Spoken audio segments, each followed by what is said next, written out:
If I were to ask you, what is the most famous miracle Jesus worked during his public ministry, what would you say? Okay, the correct answer is the feeding of the 5,000. Objectively, it's the most famous because it's the one that's in all four Gospels, so it's the one that's most talked about.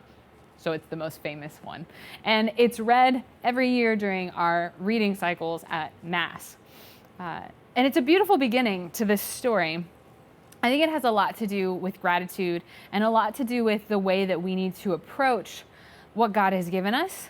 And we need to look at what we've been gifted with to see his presence in our lives and to see the way that he's blessing us.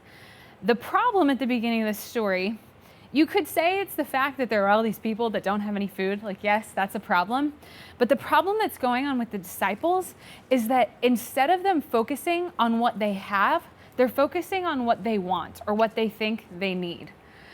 If they take a look around them and see what they've already been given, see that they've been blessed with these 5 loaves and 2 fish, but more importantly, see who they have been blessed with, the fact that Jesus is in their midst, there's really no problem at all. And that's where gratitude begins. We need to look and we need to see what we already have. And we as Christians, as Catholics, have been blessed in so many ways because Christ dwells among us in the Eucharist, in one another, through our prayer.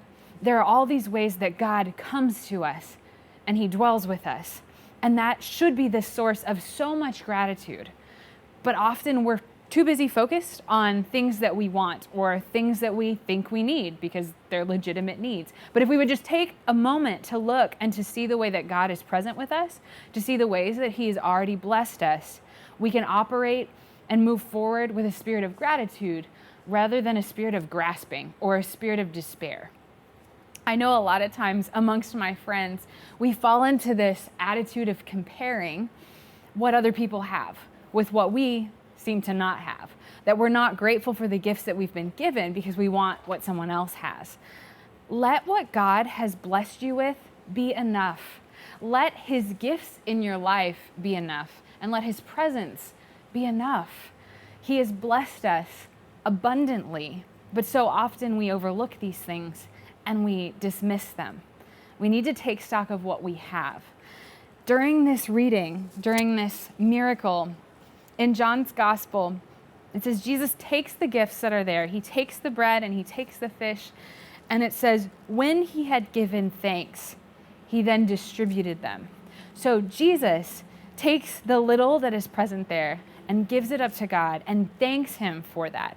Because he knows that from this littleness, from this gift of what's already been given, that God is going to bless and give to all those who are there. Again, this is what it means to be thankful. This is what it means to live with a spirit of gratitude.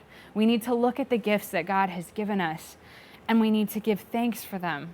We need to teach our children and model for them what it looks like to say, okay, we might be hopeless or we might have a spirit of despair, but let's stop for a minute and look at the way that God is present in our lives and what we have to be grateful for, because that can truly transform the way that we live.